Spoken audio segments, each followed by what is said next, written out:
treasure never actually happened. Your brain does not record life like a camera. It rebuilds every recollection from scattered pieces each time you call it up. A face, a sound, a feeling.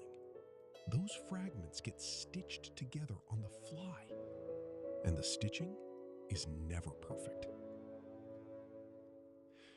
Psychologists have watched this process fail in real time.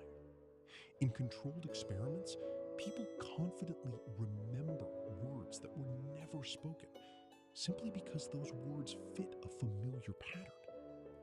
The brain fills gaps with what it expects rather than what it saw. One classic study showed that a single misleading question could make witnesses later swear they saw broken glass at a car crash that contained none. This is not rare. Everyday memory works the same way. You recall a childhood birthday, and the cake appears in vivid color. The room feels warm, the laughter rings clear.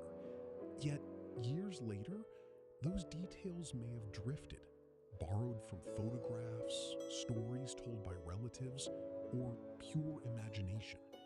The emotion stays strong. The facts quietly rearrange. Why does the brain allow this?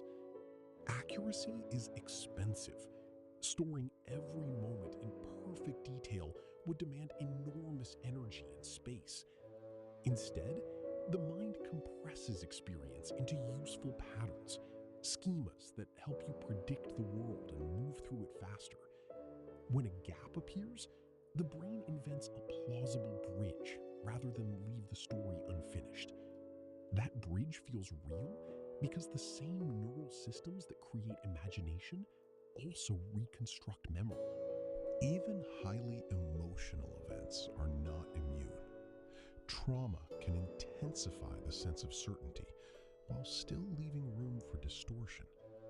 The intensity makes the memory feel locked in place. Yet research shows suggestion, stress, and the simple passage of time can still reshape it. So, the next time a memory arrives with absolute clarity, pause.